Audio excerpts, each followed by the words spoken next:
to the Florida Band Podcast, you know why you're here. Today we're listening to episode 2 of our discussion with Dr. Andrew F. Poore, who's the director of bands at South Forsyth Middle School in Cumming, Georgia. We hope you enjoy.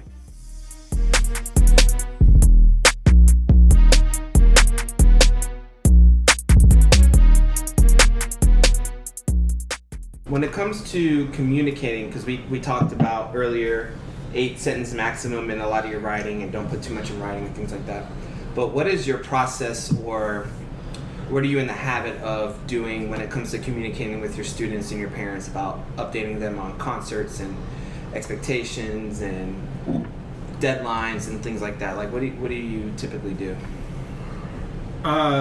So in terms of getting information out. Yeah, getting information out. So on It's Learning, there's a portion of the page, it's like kind of like the home page, that's called the announcement page. And so there's like a little text box, and I'll put it in the announcement. Okay. And it's like if it's a link or something that they need to click on or whatever to sign up for something. Then we have the ability to use the It's Learning Messenger en masse. So I can type in the digit code for the 6th grade band class, and then it'll populate the whole list, and then I type that message in there. And then we have the ability with our grading platform to send out messages to parents, and then I send out an email using that. Okay. I was using Charms for a while, for a long time. We stopped using it this year because we just started having more and more problems with the email getting blocked, and we weren't able to. And so what I was doing last year was doing things on Charms, doing things on Infinite Campus, doing things, and I was like, it's too many. Yeah. So I just went to. All of our parents get our Infinite Campus messages. Okay. So it was a much more efficient, higher target. I do a lot of announcements. I put a lot of information in our concert programs. So I've moved to doing digital concert programs. I will do a paper program for those that interested, and I always put the QR code on the program. And then the more expanded program will have a lot of that information. Okay. Cool. AJ, hi. Hey. You've been quiet this whole time. Do you have any questions? Being a first year at a new school, right. Second year teaching, there's a lot to take in. Being a sponge this year has definitely been a very difficult and different process than even 2 years ago completing my internship down here. Everything's just been really different. I've heard from many different perspectives that this has been a very different and difficult year. I'm curious about what your projection is for the longer term for music education coming out of COVID, because I feel like now I get these kids, and I'm generally younger, and I'm closer to the age gap of our kids, and I see a lot of these kids just kind of losing a lot of motivation very easily. First of all, as a first year teacher, a tough curveball to hit this year. This was year 30 for me, and it was my hardest year. So I can only imagine not having the experience that I had to lean on and having to navigate this year. I think, I forget who was it that told me this, but band directing is like firefighting. So a firefighter doesn't worry about the fire that's off in the distance. They have to fight the fire at their feet. So I think what happens in a year like this, we want to be thinking over here. Like we want that. That's where we're trained to think and look for, and we're forced. We have to fight what's at our feet first. And so being present and being very focused on the now, is going to give you the most impact and in terms of long-term growth. The long-term planning and stuff like that won't happen until most of those initial fires are out, and that conflict can be hard to navigate. And there's a lot of things at play in terms of the long term. I feel now more than ever, kids need what we offer. So they need socialization. They need to be in a group. They need to make music. We all saw that in the quarantine when music was what was keeping people going. You know, we saw the people singing out the balconies, and we saw people doing all kinds of videos, and like music is what kept us going. So I think now more than ever we need it, and so it's kind of our call to arms, so to speak. I have noticed that there are two things that I think are pretty prevalent. A lot of our students who studied virtually were able to complete their work in about a day, and then they didn't do anything all week. So they had a lot of free time. And depending on the situation at home, it may have been structured, it may have been unstructured. And so, yeah, there are some students that want things to come quickly to them, and they want the minimal effort for the maximum benefit. So we spend a lot of time. One of my mantras is that your success will never exceed your effort. Mm-hmm. So you have to decide what you want, and then you have to be prepared to put in more effort than what that requires. Because effort doesn't guarantee success. A lack of effort guarantees failure. So I've had to really preach that a lot to my students. One of the things that I think, especially the kids that are hurting, life felt out of control for them. And so and we did this pre-COVID, so it was pretty natural, but I think it resonates with our students. But I believe that the only three things that we have complete control over at any one time is our effort, our performance, and our attitude. And when we can't let our circumstances dictate any of those three. And so we talk a lot about, how was your effort today? How do you feel like you played? How do you think your attitude is? And I think when we start to strengthen those bonds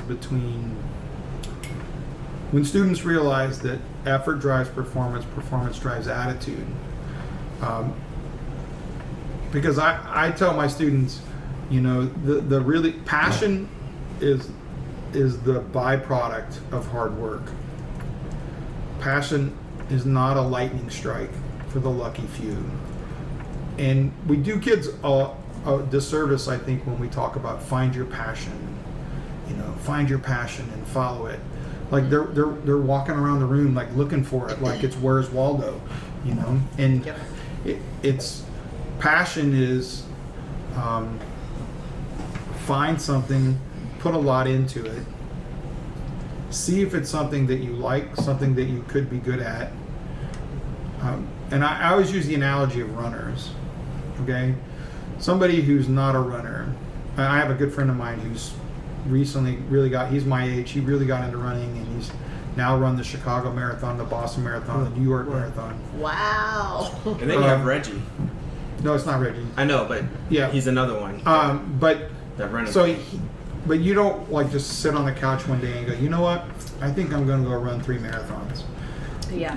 What you do is you go, I'm just going to go for a jog. I got to get my cardiovascular stronger. And then you run for a mile, and you see yourself getting stronger and faster. And let's run for 3 miles, and you get faster. And you're like, okay, let's run a 10K. Hey, that was cool. Let me do a half marathon. Now I've done a half marathon. Let me do a full marathon. Now I ran it in 4 hours. What do I have to do it in 3 hours? And then all of a sudden you look up, and it's a passion. Yeah. But that passion didn't start when you're like, hey, I think I'm going to get off the couch and go for a jog. And the same thing happens with our kids when they pick up an instrument. I tell them, the first sounds you make are going to be awful.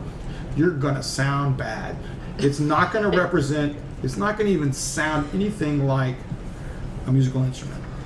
Some of you might be close. And I said, but the only way you're going to get to where, and that's one of the cool things about our morning band program is those kids will come in and they'll sit right next to a 7th grader who's doing something pretty phenomenally. And I'll just go, hey, you realize that student right there was where you were a year ago. Or the 8th grader that's, I had an alto sax player playing the Claude T. Smith Fantasia. And he was sitting there practicing it. And that has like altissimo high C's and stuff. And my 6th grader, I don't even know what that is. the 6th grader was sitting next to him, and I go, you realize that 2 years ago that he was you. Yeah. But it didn't happen overnight. So I think we do have to reprogram that it's not going to happen instantly, but it is going to be the byproduct of consistent, focused effort over time.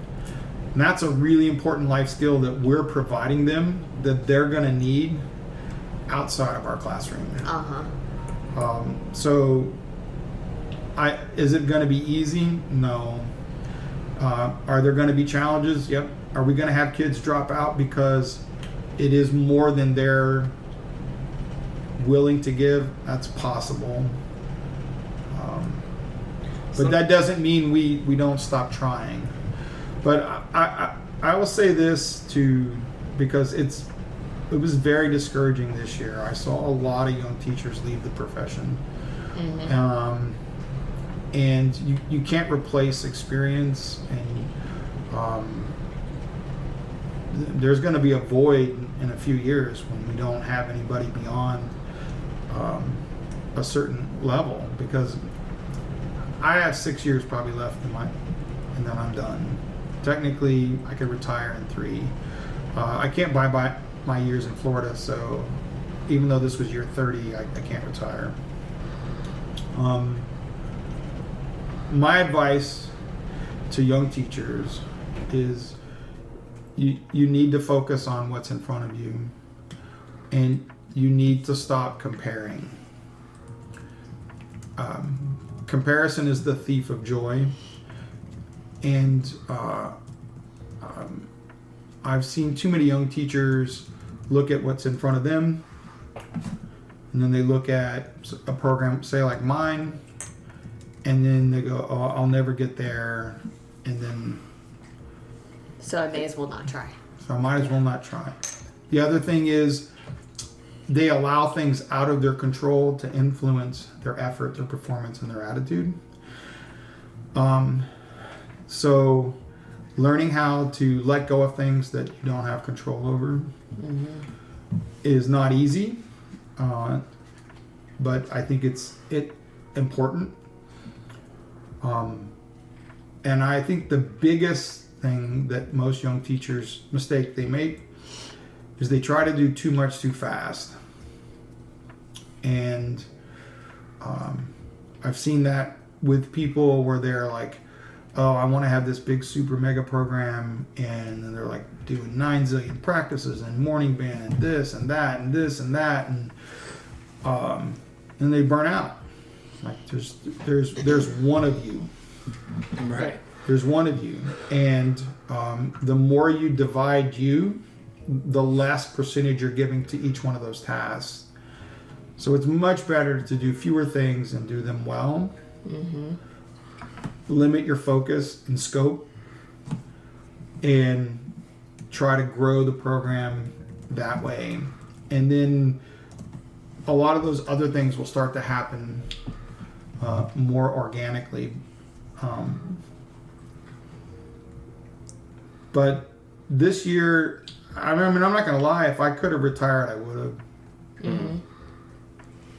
It was hard. Yep. One of the things that was hard for me is that I had built a pretty big program. It was pretty successful. I mean, we were on our way to the National Concert Band Festival when the world shut down. The That's right. BOA one. Yeah, I forgot remember about that. I know you took that pretty hard. I remember So- talking to you around that time. I had to grieve, and then I had to let go, and then navigate everything that followed. and I was angry and I was upset, and it wasn't until I realized that those were all things out of my control. So what can I do? Teach the kids in front of me, give them everything I have, try to keep them safe, and then grow each kid from that point forward. And because we shifted our mindset that way, it did help us bounce back. But when you say on the road, you literally mean on the road. We were in Bowling Green, Kentucky. Okay. We had driven partway the night before. Okay. Yeah. And we were going to land at 12 o'clock on Thursday, March 12th. And we were playing on March 13th. Yep. And the world shut down on March 12th. Who was it? It was you guys and What's up? was it Barber Middle School, no, Norcross High School. My alma mater. your alma mater was on the way my too. high school. Yeah, my alma mater high school. Yeah, but they made it there and they were able to perform to, I guess, a limited audience, I think is what Right. they They did. performed in like the ballroom. They of their basically said hotel if or you're, something. they were like, if you're here, you're here. But if you're not here, they Don't told you come. to turn around, right? Yeah. Yeah, that's right. Because that was there. We saw them perform, and at the same time, like you were halfway there. Yeah, and it was a high school group, yeah, so. Yeah, there was groups from all over that were coming in. Norcross High School in Georgia was there. Okay. They had come up on Wednesday and got there on Wednesday, and then everything kind of shut down, and then they did like an abbreviated thing on Thursday and then sent them home on Friday. Oh man. I see. But I think in terms of like growing your kids, I think the biggest thing is you have to teach those life lessons, and you have to be okay with the repetition of it. I know I've talked to a couple of young teachers, and they're like, it seems like all I do is say the same thing over and over again. And that's true. Consistently boring and boringly consistent. Oh, nice. Somebody is gonna miss F sharp, and somebody's gonna play B flat, and they should play B natural. It's gonna happen, and you have to be okay with it. And I had a young teacher that was a student taught with me who was a perfectionist, and she was a flute player. So go figure. That's most of us, yeah. Okay. And she Borderline OCD. really had a hard time with that. She couldn't make it perfect. And I told her, I said, "You're dealing with humans. It's not going to be You're perfect. dealing with art. Art is not It's not going to be perfect." Yeah. And she ultimately left the profession because of it.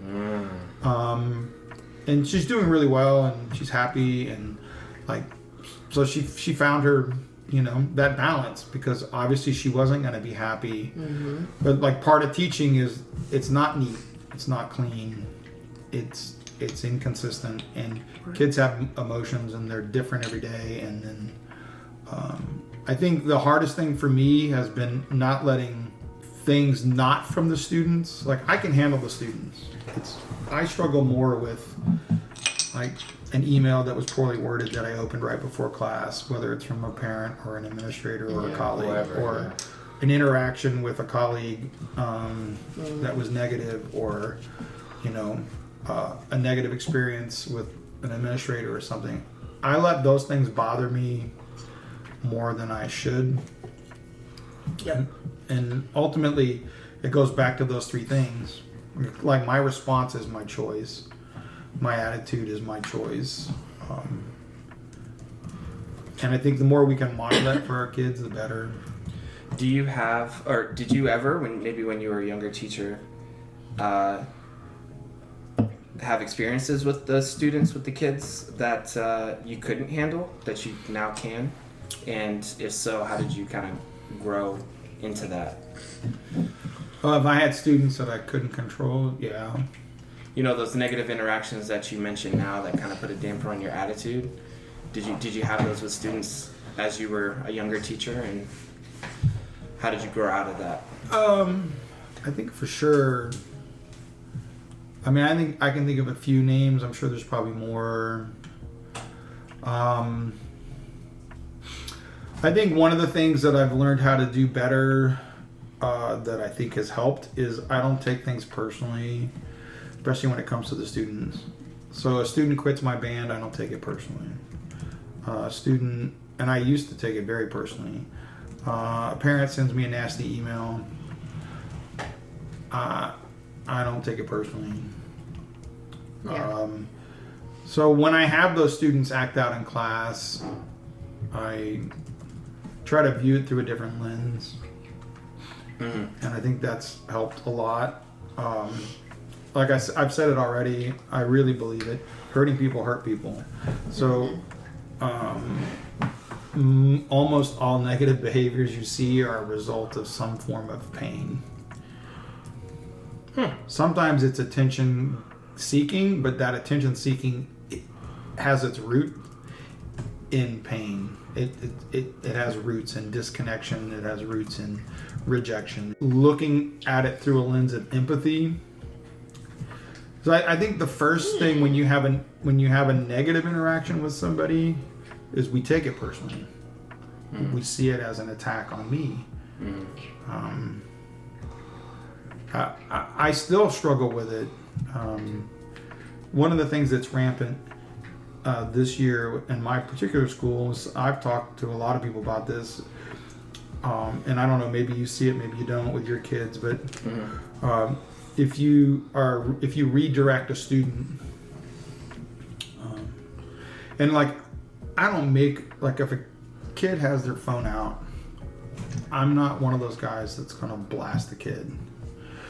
I'm just gonna put the phone away. I'm gonna be quiet. I'm gonna be direct, and then I'm gonna keep instruction moving. Because what I don't want is I don't want my class to be focused on the fact that Bobby has his phone out. So you don't even make an example of that kid. I just like put your phone away. Yeah. And then when they reach for it again, it's like I'll go. Clearly, you have an addiction that needs to go further away. Oh, so you get sarcastic. But that's true. But it usually stops them. I tell them they have an addiction with talking. Like, you guys literally can't shut up. You need to go get checked out. So, so I have a thought on that. Okay. But like I don't take that personally. Right. I know teachers who do. And it really infuriates them. But what I was going to say was that one thing that's rampant that I really struggled with this year, and I did take it personally because it was disrespectful, is that when I would say, Bobby, put your phone away, 3 or 4 kids would go, yeah, Bobby, you need to put your phone away. Bobby, why do you have your phone out? Yeah. Yes. Yeah. And that, I would be more forceful. And I would just flat out say, do not do that. That's very disrespectful. I know you hear people do it. It does not mean it's okay. Other teachers may not say something like that, but do not do that in my presence. Ever again. Do you understand? That's awesome. So what was something small, which was the phone, when it was literally a direct disrespect, because what they're doing is they're mimicking you. And they need to know. So you see it as disrespectful to you, and not necessarily to the offender. No, they're mimicking. They're trying to be the junior teacher. They're trying to mimic the teacher, but they always do it in a sarcastic tone. I see. That is disrespectful. That's and true. they need to know that when you do that to another person, that's how it is perceived. Okay. Yeah, that's true. And so that I do make a big deal about. But here's the one thing about what you were talking about, the talking. And this is something that I still struggle with because it's about balance. Never confuse compliance with engagement. Yep. So you can have an ensemble that is stone cold silent and in a million different places. I have this. And so sometimes with middle school kids, when they're engaged and they're excited, they're talking. they're going to be a little chatty. Okay? Yeah. And then so I'll always tell them, hey, we need to focus this energy into a more productive end. So it's not that they're talking to, now sometimes they are. Yeah. Like sometimes they're just chatting with their friends. And Yep. you should be able to observe the difference. But I think keeping that in mind, that never confuse compliance with engagement. And I know a lot of people, a lot of really good band directors, that would say you can't have engagement without compliance. And I would just disagree. Yeah. So Yes. my idea, when I completely agree with that. My idea and my thought is kind of similar to what you experienced in your room when you would redirect someone and the kids would chime in and mimic you, and that would be disrespectful. For me, it's in my room. It's I say something to someone, and it could be about anything, and it can be in any type of attitude or in any way. A kid asks when a concert is, and I say 6 o'clock or 6:30, right? Or a kid asks me how was your day, and I answer, but it doesn't really matter. The class ends up, after I say something, they all feel like they can chime in and respond to that, and the class bursts out. And sometimes it's not even me saying something. I will ask a kid something, the kid will answer, and it's not even a redirection, or it's just a simple question. It doesn't matter. The whole class goes and responds to what was just said. Post-COVID, that has become a problem where Yeah, students okay. just blurt out. Yeah. Yeah. And I always explain to them that we're not having a conversation, we're having a group learning experience. So if I'm having a conversation with you, I say something, you say something back. If it's 3 of us at a table and we're having a conversation, I say something and you all say something back. This is a group learning experience, and that's a completely different way to approach what you do. And I think we need to teach them that what you can't discount is how the other teachers run their classes. Yeah. So you just have to let them know this is how we do ours. Okay, we play our instruments, we interact. It is teacher-led, and you're the best musician in the room, so it needs to remain teacher-led. Got it. Yeah. And does that mean they shouldn't have a voice in some way or whatever? Yeah, there's things you can do, but I believe that it should remain teacher-led, which makes our learning different than a lot of the other things they do in their other classes. So when they do group projects, have you ever covered a class when they're working on group projects? It's very noisy. No, we don't offer to cover classes. Yeah. Well, we don't offer, but sometimes we get If they in ask trouble. nicely. Yeah. Thankfully, we haven't been to the voluntold point yet, but yeah. We get asked nicely. So you just have to make sure that they understand that our group learning project process is different than the other group learning experiences. That's a good way for me to think about it going into next year. 'Cause I've struggled this year because I have one orchestra class, my older one, who is stoic and completely silent, and I will ask them a question, how was everybody's weekend? And they all stare at me. Not one of them will raise their hand or volunteer to answer. It's so strange. And some days they'll talk to me, but most of the days it's like they just don't want to have interaction with anybody around them. Well, And then in contrast, though, there In are some contrast, there are some classes. There are some students I noticed post-COVID that there are students that are struggling to be in large groups, that are struggling to be around a lot of other people, and have become very much like they were probably, introverts or had an introverted personality that now post-COVID is like it's a closed box with a locked door. Do you feel like it's your older students more, like 7th and 8th graders? No, I had it at all levels. Okay. Like I had a 6th grader that was trying out for our symphonic band, and she came to me for help. We had morning band, and she came to me and she was like, and I was like, I'm sorry, I didn't hear you. several. And By the way, finally, I read her lips enough to go, "You want help with your scales?" And she was like, "Yes." Like her mouth was moving and no words were coming out. That's what he was doing. 'Cause the So, kids see. Wait, you have a kid? I was saying because when you did that the first time, whoever's listening may be like, "What just happened?" and the sound just cut out. Oh. He was moving his lips, Oh, thank you. and nothing Yeah. was coming out. So Yeah, there are some kids like that. And also last year in 6th grade, I had a student first 3 days of school, and this happens, you call roll and students aren't there. And like they show up late for different reasons, or they dropped or whatever. Oh gosh. I had a student, I was like, and I don't remember the child's name right now off the top of my head. Mm-hmm. I do remember that he, where he sat, but I called his name, no response. And so then I called his name again, no response. And then I asked the class, like, is this student in the room? We had the No exact response. same- No response. So I marked him absent. The next day, No! You were petty, Dr. Poor.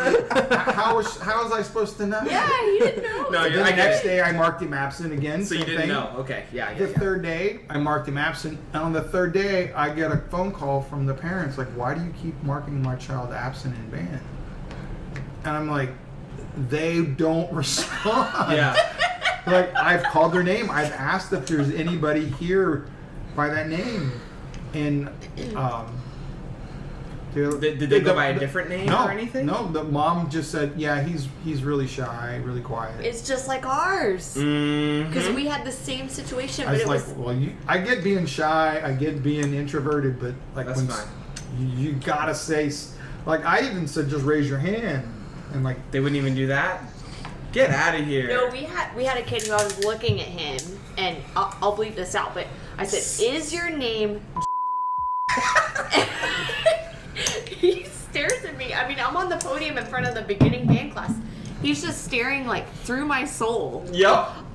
I'm like, "Is your name?" He's like, give me a nod or anything. Well, he has to think about it. He doesn't. I had to ask the whole in class. fairness, the class that happened in had 87 students in it. Okay. So it was a big giant class. Yeah. They were sitting wherever. It was the first few days. We hadn't even Yeah. established like where to sit. We were still trying to figure out instruments and stuff like that. So once we get everybody situated, I take roll by seating chart. Can you talk about your earn your stripes thing? Do you still do that with your sixth graders? Can you maybe give a brief overview of? I mean, it's just a That is- metaphor for a pass-off system. Okay. We actually, when I first started doing it, we made a bigger deal out of like quote-unquote earning your stripes. I don't make as big a deal out of it. Any particular reason why? Well, so I did read some stuff about. Like I used to have a poster with all the stickers and. Yeah. And I read an article that talked about how that can actually be unmotivating, and it can be discouraging. Some people would say that accountability is good, but what this article was saying is that your high achieving students don't need to see the Don't stickers. need the praise. They don't need the stickers. No. They're doing it for a different reason. The undermotivated student is not going to be motivated by that. What they're going to see instead is that everybody's doing something that they can't or haven't. A lot of times it's not that they can't, but sometimes it is, depending on where they are in their development. Mm-hmm. And so I just stopped doing that. I stopped. What we do for our kids is on our first concert, I always put a mark in the program for anybody who has completed 5 of the 7 stripes, and a special mark in the program for anybody who's completed all 7. Right. And I'll always have a couple, especially the ones that had started on their instrument prior to the year. They'll always fly right through them. But it's just a series of small, really quick pass-offs. that provide a foundation for their skills, and it's evolved a little bit over time, but there are 7 stripes, and it takes them Progressive, through right? progressive, and I always try to make the first 2 real easy, because I think progress is a powerful motivator, and so when they can knock out the first 2 really fast, then they go, okay, this isn't so hard, I can do this, and then you make them a little bit more challenging as they scale up that mountain. And we don't do that same program. It becomes a little cumbersome because for some of them it's a burden and they forget. And I always tell them, like, so how many other of your other classes, because we have grades that are formative grades, which are worth 20%, and summative grades, which are worth 80%. And so each stripe is a summative grade. And I was like, so like the average person, when they do the pass off, it's about 4 minutes of music. Like between like the scale and the lines in the book or whatever. And sometimes it's less, especially the first couple. It's not even like a minute and a half of music. And it's like, how many of your summative grades can you complete in a minute and a half in your other classes? And they're like, none. Right, so this isn't really too much. Right, exactly. But it still can be like that grade boogeyman, and I don't want that to be The motivator. I don't want that to be a stressor for them. Oh, okay. So, and then, we teach to mastery. So we also tell the students, like, if you come in and you don't quite do it, you get another shot. You don't get a 0. Just get to keep trying till you do it.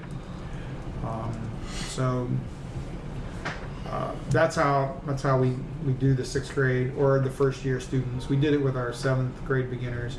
We didn't do it with our 8th grade beginners only because they spent so little time in the actual beginning band book, because they were a pullout for about 9 weeks, and then they were reintegrated into the class, and they weren't really working out of the Essential Elements book, so I couldn't really do the stripes with them. Okay. What do you do with students that complete their stripes early on in their first year? So they have several things that are open to them. The first thing is we do take a after school group to LGPE with our 6th grade. This year it was called First Year Band because it included 7th graders. But it's open to anybody who's completed 5 stripes by December. And that's usually a pretty good, powerful motivator to get them to work ahead. And then we... Now, when you say work ahead, are they completing stripes before you've covered that material in class? Okay. So by December, we will have covered about 3.5 of the material for 3.5, almost 4 stripes. Okay. So if they've finished 5, they've worked ahead, which is really what we're looking for in that advanced group. We're looking for the students who are willing to do a little bit more than the minimum, and that because that's what the advanced group is. We're going to give you music. You're going to need to work on it outside of class. We're going to have extra rehearsals outside of class, and so you have to have already shown that motivation and skill. So that's the first thing. The first student on each instrument to complete their stripes is eligible for our 6th grade honor band. Our 6th grade honor band is a nomination group, and it's usually one person per instrument gets selected. Sometimes not. Sometimes there might be more than one per instrument, but I tell them it's usually one person per instrument. So that's cool. That's like a district thing? Yeah, so okay. So that's something that is a motivator for some, and then it's also a really clean metric for me, because if a student like, why didn't I get picked for 6th grade honor band? Mm-hmm. Yeah. And I'm like, well, Steve finished his 7th stripe on December 7th, and yeah, you did great. You finished your stripes on December 20th. That's awesome. Like, it's way ahead of the rest of the class, but yeah. It goes to the person who finished it first, and that usually, takes care of it. And Takes then you out of the equation. Yeah. And then the last thing is that our Soul Ensemble Festival is way more relaxed than it is in Florida. Thank you. Very casual. I would argue that it's probably too casual. I think there's a middle ground that could be achieved. But I use it as a motivator and as an additional thing to get students to, again, it's something they're doing outside of class. It's kind of a self-directed learning project. So those 6th graders that complete their stripes by February 1, which is right before we register for Soul Ensemble, are eligible to participate. Okay. And that's also a pretty good motivator for them. Very cool. And then anybody who isn't coming to Morning Man or not turning in their flip grids, when we kind of get close to the deadlines, we just start doing a lot of pull-ins. Oh, okay.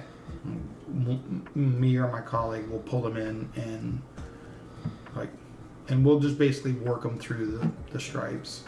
So once they finish their stripes, you unlock all these opportunities for them. That's really cool. But do they get to start on anything else? Maybe what if they don't want to do the nomination group or the salon ensemble or? We have you've probably seen it. We have a Google Drive with lots of different things in it. Yeah. And we kind of stole that idea so from you. typically what we do with our students is when they get done with their stripes, we'll tell them, hey, I think there's some things in our fundamentals folder that you might want to start working toward. So we'll give them information about our symphonic band auditions, or we'll give them information about some of the technique things that they can work on. And I'll hear students that I can tell have been in the folder because they're all of a sudden playing out of something that we're not working on in class. That's awesome. But for the most part, when we have kind of covered all the material for the 7 stripes, we shift into playing ensemble skills. Mm-hmm. And so for most of the kids, the overwhelming majority, when we finish the 7th stripe, that's when they start playing their band music. And that becomes, so they have their technique builders that we're working on, which for a lot of them, that's our technique builder number 3, which is what we covered in the third 9 weeks, it's pretty meaty. Yeah. For most of them. 4 scales. Yeah. And little scale patterns, right? Yep. Some slurs. And some basic ensemble exercises. Yeah. Mm-hmm. Chorale. Yeah. Do you do any kind of version of earn your stripes or move at your own pace within certain parameters type thing for your 2nd and 3rd year players? So that's evolved a little bit. We do have a program, we call it Master Musician. We did not do it this year. The reason we didn't do it was because the diversity of skill sets that we had in our on-level group was so wide. And so we did a lot of small group teaching, and most of our what would have been considered pass-offs were done in a way where the kids didn't even know they were being tested. Mm-hmm. So we would pull out 5 trumpets, work with the 5 trumpets, assess their skills, give them information, and then that was what we would use for their grading. You didn't even tell them it was for a grade? Mm-mm. You didn't tell them if they needed to keep practicing? If we told them they needed to keep working on it, we'd pull them back in and reassess them. But did the kids know how they were earning their grade at all? Yeah, we told them. I said we're just an honest question. We told them that when we do our pullouts, we will be evaluating you and looking at what your strengths and what your weaknesses are, and we'll be using that information for your grade. It's not anything you need to stress about. Okay.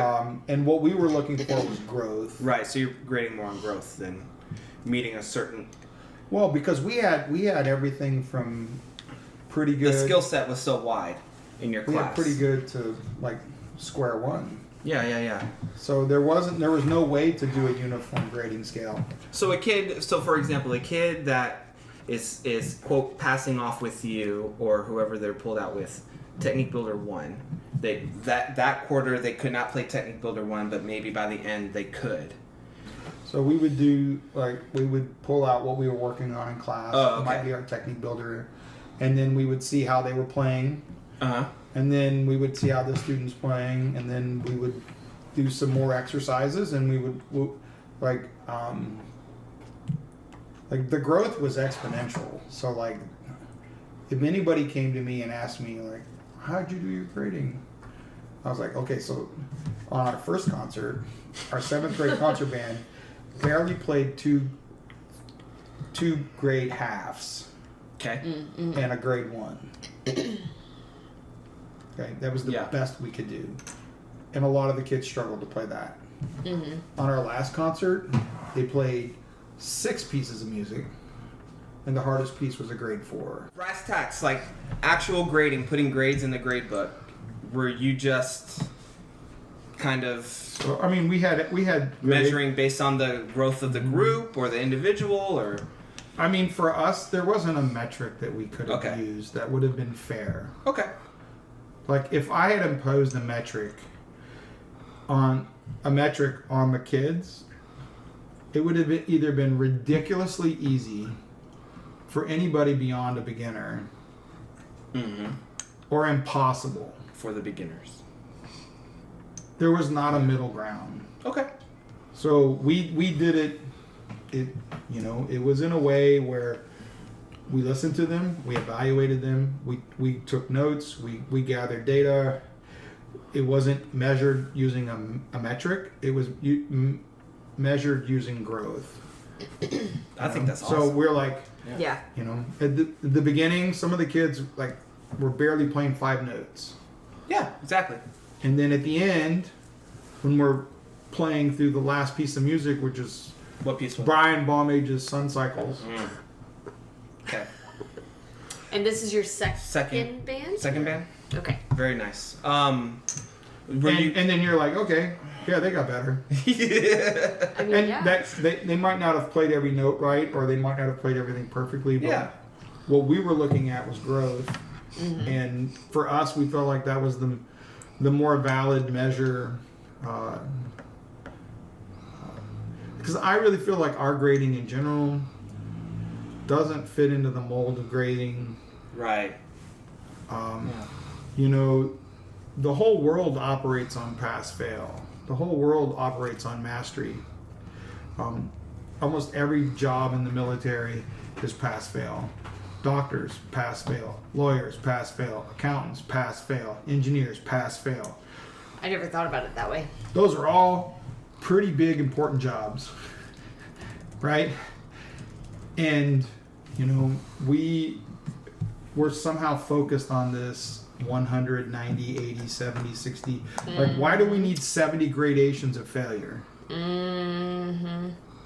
70, 69, 68. That's what you mean, right? 70 Yeah. gradations? Yeah. Yeah. We have 10 gradations of an A, Yeah. 10 gradations of a B. Depending on your grading scale, you may have 5 or whatever gradations of a C and a D. We have 70 gradations of failure. Failure's failure. Like, why do we have to keep going? Like, either you can do it or you can't. And if you can't do it, then you should do it until you can. Yeah, exactly. Like, math should be graded that way. Yeah. Yeah. Yeah. Yeah. Like, writing should be graded that way. Like, if you can't put a sentence together, why should you be expected to have to put a paragraph together? And why should it matter if you didn't turn in your homework on the first assignment and then you can write a novel For the final exam. for the final exam? Like, it really should be about the growth and the mastery. And I think so much of our grading is hung up in this need to rank. And for us, most of my students get 100 because 100 to me represents mastery. The students who don't get 100, it's because despite our best efforts of trying to pull them in, to do the pass off, to get them to do the work, they just simply don't do the work. Yeah. And then even then, and I know this is controversial to some people, but even then, I give them a 65. You give them a high F. They failed. Yeah. But why does it have to be a 0? Right. Yeah. An F is an F. Yeah. Well, 65. Well, down here, that's a Well, in Georgia, 65 is an F. Oh, 65 is an yeah, F yeah. there. Okay. Yeah. So for us, it would be A D. a 59 is an Oh, F, or 59. 55, yeah. So, Whatever. But Mhm. like you, and people were like, "Oh, you're giving them something for nothing." No, I'm not. They're failing. They still failed failing, yeah. the assignment. Why do I have to disproportionately fail them because they didn't do anything? Somebody arbitrarily decided that we use a 100-point scale. Yeah. Okay? So what if we used a 40-point scale? Mm-hmm. 40, 30, 20, 10. Yeah. Now all of a sudden that 0 has less of an impact. Yep. What if we made it a 30-point scale? Yeah. That 0 has less impact.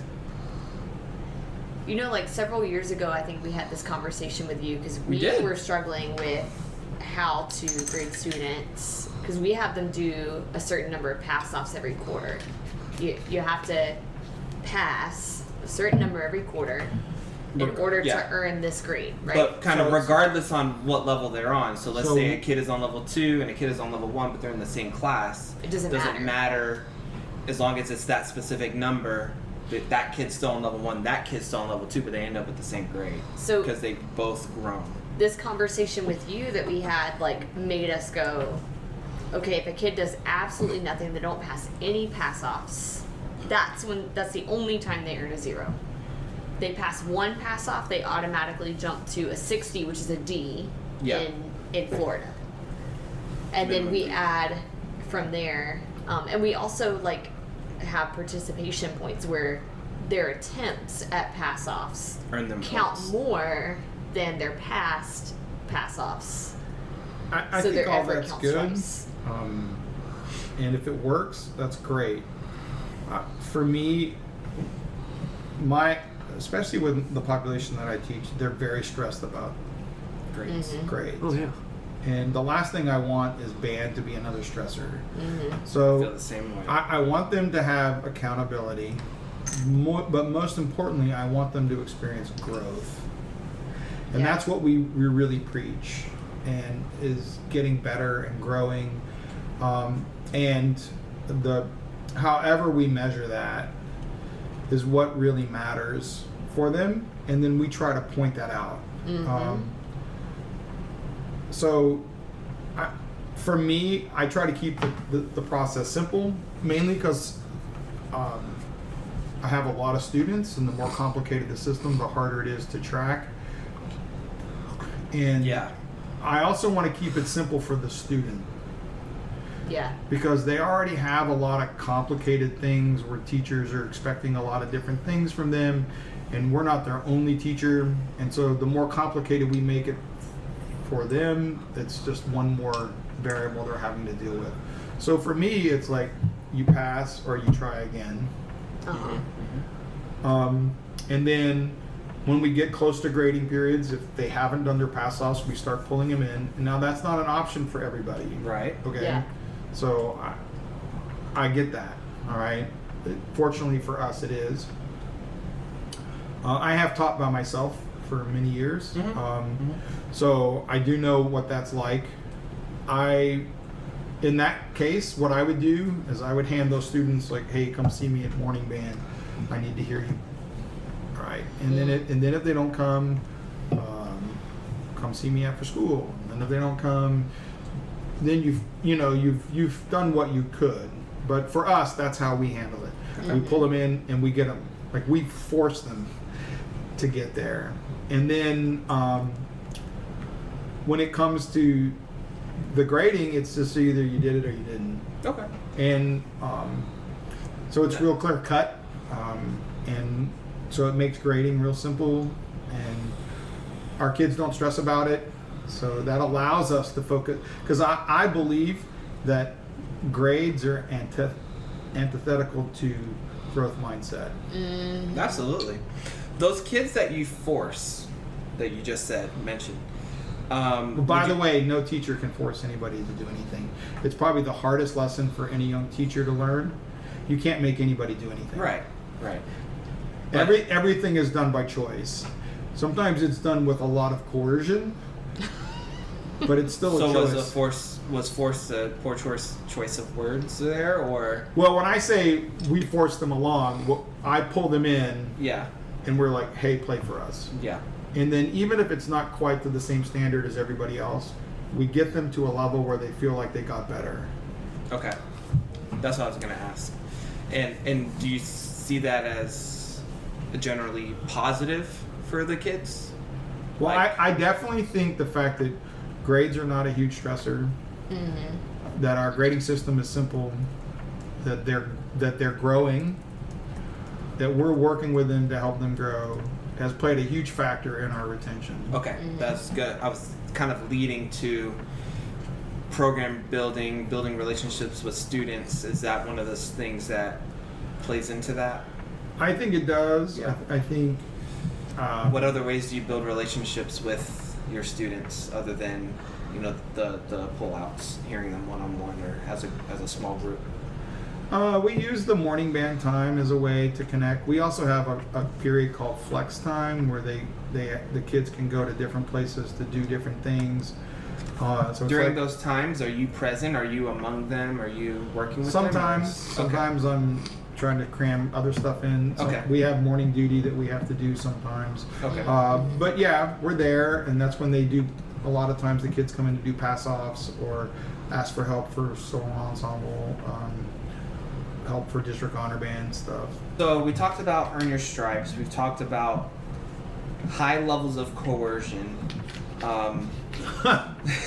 Those are two opposite ends of the spectrum. What are some main tenets that you remind your students of or that you teach by to keep them intrinsically motivated? A couple of the things that we really preach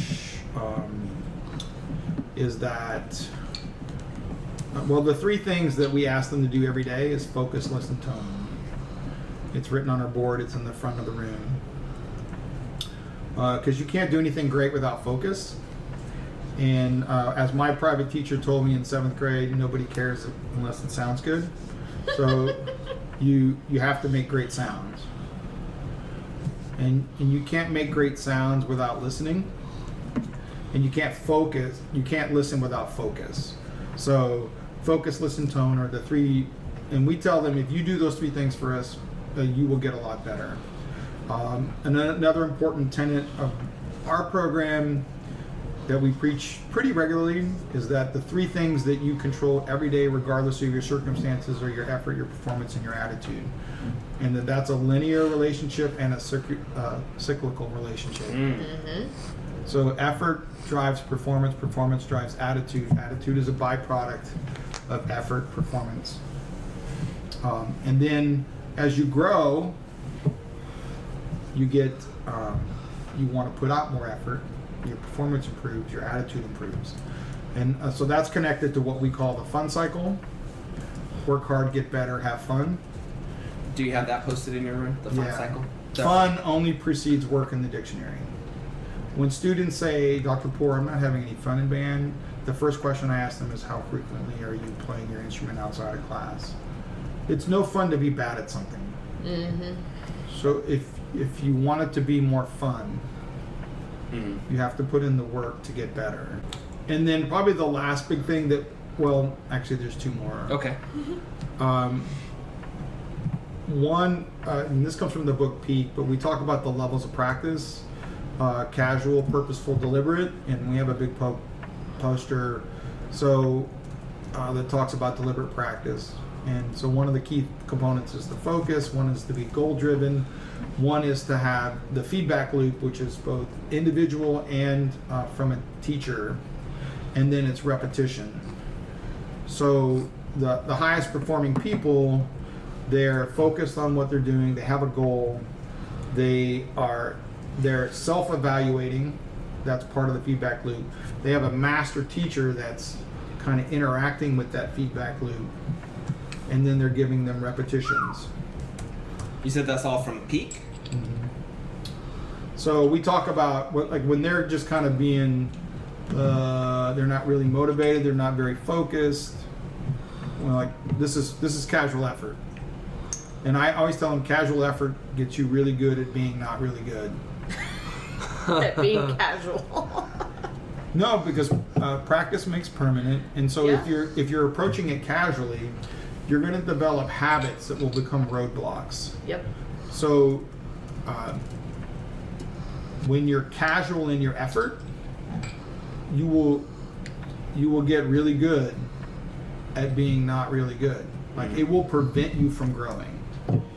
Consistent casual practice will cap your growth. And then the That's last true. thing that we really talk about is the growth mindset. Yeah. What's involved with that. And we have a poster that's like, just get 1% better.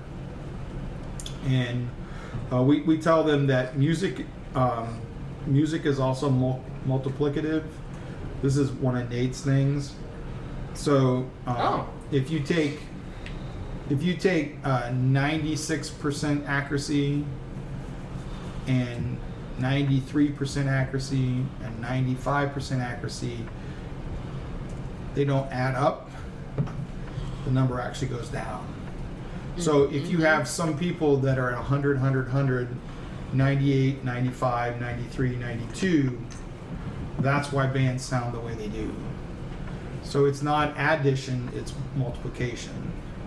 So those mistakes that when people aren't prepared or aren't contributing correctly have a multiplicative effect. So we do a little demonstration with that, but that's why it's so important to continue to get better and contribute on the level that you can contribute. That was one thing that we would talk about this year. Contribute on the level you can contribute effectively. And we would tell kids, especially like the ones that started late or had big gaps in learning, it's like, it's okay if you don't play every note on the page. Like contribute where you can contribute effectively and be okay with that. And then next concert, try to contribute a little more. And that's how we went from like 0.5 to grade 3, grade 4. In a year. What is your fitting process like? Fitting beginners. So we have, well, it was different during COVID, but we're kind of back to normal. We do it in the spring, and we have to do it twice because we never get everybody in the spring, but it helps get most of our kids scheduled. Okay. We have just a bunch of teachers, and they all have different instruments, and they come and they try. We tell them to try 3 different instruments, and after they've tried 3, we use a 1 through 5 rating process, and then they come see us, and then we talk about which one they liked most and which one they did the best on, and then we kind of come to an agreement. This year we didn't do saxophone, bassoon, or oboe through that process because we have to limit those numbers. So I'm going to do that in person, and that's going to be a little bit more selective. And our percussion has always been a competitive process. So we have room and like just repertoire demands for about 12 to 14 percussionists a year. Right. And so we typically have about 25 kids that want to do it. And so we have them go through 3 days of training and morning band, and we evaluate them, and then we pick the top ones. And you pick them by when? It's the 5th day of school. Oh, okay. So the kids that come to the fitting, are they kids that signed up for band, Yeah. or they haven't? Okay, they've already signed up. Okay. No, we did have a couple who hadn't signed up that showed up to the fitting, and we just added them to band. This year we have 154 signed up in 6th grade, and I think we got 131 or 130 fitted in May. What do we they have- do for the summer? Do they find out after the end of the fitting what they're going to play? Yeah. Or? Okay. Do they just wait all summer and then get their instrument at the beginning of the year? Like what? So what we options do you send out the information about our recommended brands and a list of private teachers, and we're like, there's no expectation to get private lessons. We tell them that the purpose of the fitting is for scheduling purposes, and it's like if you want to get started, here's what you should do, but it's important that you get private lessons, that you shouldn't try to teach yourself. Okay. So some of them will get lessons, most of them will not. Well, and then because there's a bunch of them that like, I want to get saxophone, we didn't test saxophone. I want to play percussion, we didn't test percussion. So You give them an instrument in the meantime. well, they have to have a fallback for percussion and saxophone because, like I said, there's limited spots for both. And every once in a while, I'll have a kid quit band because they didn't get percussion, but almost always, those are students that were not good fits for percussion. Yeah. The way we teach percussion, like those students have to be the ultimate multitaskers. And the kid who just wants to play drums is usually pretty obvious right out of the gate, and they're a lot of times just not a good fit. When it comes to the supply list that you send out, do you still do the upgraded mouthpiece options right away? Okay. Yeah. So what I've found is that once people buy it, they want to be done with it. Yeah. So getting people to upgrade after they've already bought the instrument or rented the instrument is hard. So, and I've never been a believer in the box 7C as a mouthpiece. So I've always pushed for them to start on a 3C. And you're a trumpet player yourself. Yeah. Okay. And because I've found that most mouth shapes quickly outgrow a 7C. There are some mouth shapes where the 7C is a good mouthpiece, but they're very much in the minority. Some might be better on a 5C or whatever, but to me the 3C gives them the most growth. And then there will be some students that will have like thicker lips or the way their mouth is structured. I've even started kids on ones. Okay. Individualists. And you do large bore, low brass, right? Do you still do that? We do. We encourage the trombones to get F attachments. Yes. F attachment, but some That's F attachments aren't large bore. Most of them are. Okay. Most of the my band ones room, they're predominantly small bore. F attachment. Yeah. What brand? You know, I don't know off the top of my A head. lot of my but I kids can let rent you know. Jupiters. Okay, Jupiter. They're large bore. The Yamahas that my kids rent are large bore. Now, what about for euphonium? Because I have a ton of euphoniums that are small bore, even 4-valve ones. Yeah, most of my euphoniums are small bore. Oh, okay. The That- trombone specifically is what you're thinking about for large bore. It's mostly I want them to get the F attachment. Oh, okay. Just because I want them to start that coordination, and also because they can't play 7th position. Yeah. Mm-hmm. Okay. Now, I do have kids who just get, like, it's not a requirement. I see. Yeah. So I do have students that will get just the regular trombone, and they'll, the minute they start seeing the others going, Yeah. and they're like, I want that.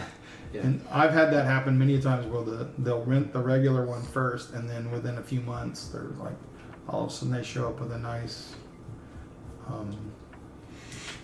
F attachment. And composing. So 2 days ago, you kind of butt dialed us, and we heard that you were with Music City Drum Corps. So you're the brass arranger for them. Very cool. First year. And you also compose concert band literature. And I write for several marching bands. Right, for marching bands as well.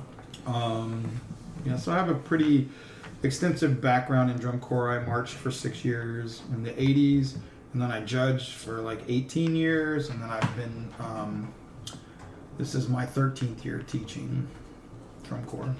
Wow. Yeah, that sounds like a fun activity. How do you balance doing all that while also teaching band?